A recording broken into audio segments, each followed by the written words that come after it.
जय हिंद दोस्तों, मेरा नाम है आफा नबील और इस वीडियो में हम जानेंगे ब्रिक्स कंट्रीज़ के बारे में। ब्रिक्स के अंदर ही उसकी सारी कंट्रीज़ का नाम छुपा हुआ है। ब्रिक्स जो है बी यहाँ पे स्टैंड करता है ब्राज़ील के लिए, आर स्टैंड करता है रशिया के लिए, आई स्टैंड करता है इंडिया के लिए, सी से है चाइना और एस से है साउथ अफ्रीका। ब्रिक्स को कब बनाया गया था? 2006 में रशिया के अंदर इसको इस्टेब्लिश किया गया था और इसकी पहली मीटिंग भी 2009 में रशिया के अंदर ही हुई थी। ठीक है, अगर बात करें साउथ अफ्रीका की, तो साउथ अफ्रीका आपको याद रखना है इसका पार्ट कब बना है। साउथ अफ्रीका इसका पार्ट बना है 2010 में। ठीक है, 24 दिसंबर 2010 के बाद जो है साउथ अफ्रीका इसका पार्ट बना था। इससे पहले ब्रिक्स को ब्रिक्स ना कह के ब्रिक कहा जाता था, BRIC ओनली। ठीक है, ये जो एस जो इसमें ऐड हुआ है ये 2010 के बाद हुआ है। As a official member South Africa ने पहले जो मीटिंग अटेंड की थी वो कब की थी? 2011 में की थी, क्योंकि 2010 तक तो ये इसका पार्ट था ही नहीं। ठीक है, अगर बात करें इसके ऑब्जेक्टिव्स की कि ब्रिक्स को बनाने के ऑब्जेक्टिव्स क्या थे, तो पहला ऑब्जेक्टिव था to cooperate and distribute mutual economic benefits. ठीक है, मतलब ये जो 5 मेंबर्स हैं, इन 5 मेंबर्स के बीच में इकोनॉमिक बेनिफिट्स हो सके, इन 5 मेंबर के बीच में कॉरपोरेशन बनाया जा सके, एक हेल्प कर सके ये सारी 5 कंट्रीज एक दूसरे को। दूसरा है to enhance diversified trade and investment. ज़्यादा से ज़्यादा इन्वेस्टमेंट एंड ट्रेड बढ़ाने के लिए हम देखते हैं ब्रिक्स कंट्रीज़ को इस्टेब्लिश किया गया था। To enhance market access and opportunities, ज़्यादा से ज़्यादा मार्केट अपॉर्चुनिटीज़, ट्रेड अपॉर्चुनिटीज़ को बढ़ाने के लिए ब्रिक्स बनाया गया था। इन्हेंस पीस स्टैब्लिश करने के लिए ब्रिक्स को बनाया गया था। ठीक है, जो भी चैलेंजेस हैं उसको पीसफुली क्या करना, सॉल्व करने के लिए ब्रिक्स को बनाया गया था।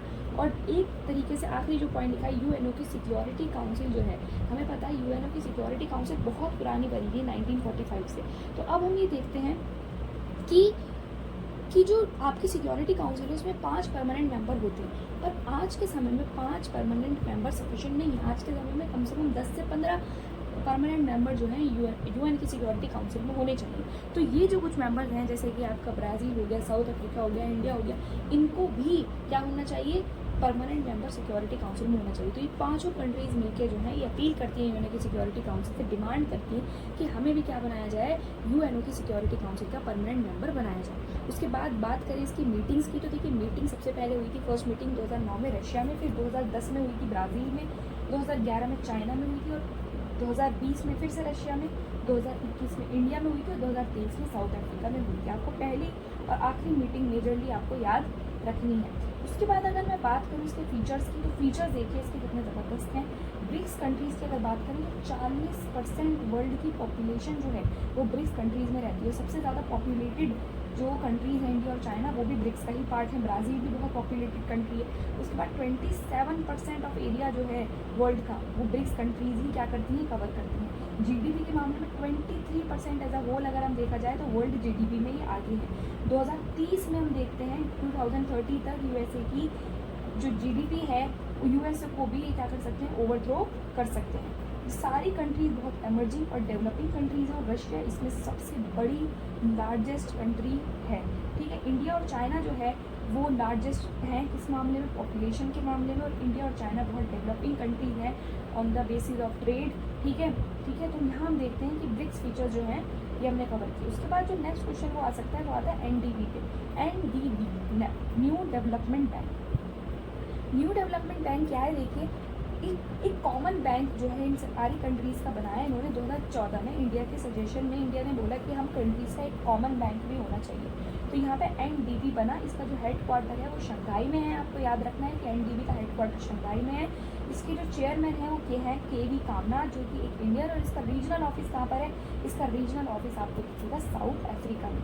अगर बात करें एनडीबी को बनाया क्यों गया है, तो एनडीबी को बनाने का कारण है कि कम से कम इंटरेस्ट पे क्या मिल सके, लोन मिल सके। कम से कम अगर किसी कंट्री को, इन 5 देशों में से किसी कंट्री को लोन की ज़रूरत पड़े तो कम से कम इंटरेस्ट पे, ब्याज पे लोन मिल सके। तो इकोनॉमिक सजेशंस, या आपस में कंट्री जो है इकोनॉमिक सजेशन दे सकें एक दूसरे को, कितना पैसा कहाँ पे हमें खर्च करना चाहिए, किस तरह से हम अपने ट्रेड को बढ़ा सकते हैं, कमर्शियल एक्टिविटीज़ जो हैं किस तरह से हम बढ़ा सकते हैं, टेक्नोलॉजी एक्वायर करना। ठीक है, अगर मान लीजिए कि ब्राज़ील के पास कोई पर्टिकुलर स्पेस टेक्नोलॉजी है तो वो किसको दे सके, इंडिया को दे सके, ताकि टेक्नोलॉजी के मामले में भी ये देश जो है आगे निकल जाए। ठीक है, wide network, global partnership network जो है इस्टेब्लिश कर सकें और एक ऐसा एक ऐसे प्रोजेक्ट्स बनाएं जो सस्टेनेबल हों। ठीक है, ज़्यादा इन्वायरमेंट को क्या ना करें, ख़राब ना करें और लंबे समय तक ये प्रोजेक्ट जो हैं ये काम कर सकें। तो ये इसके कुछ फंक्शंस हैं एनडीबी बैंक के। तो ये हमने इंफॉर्मेशन देखी ब्रिक्स की। इसके बाद हम बात करेंगे जापान की।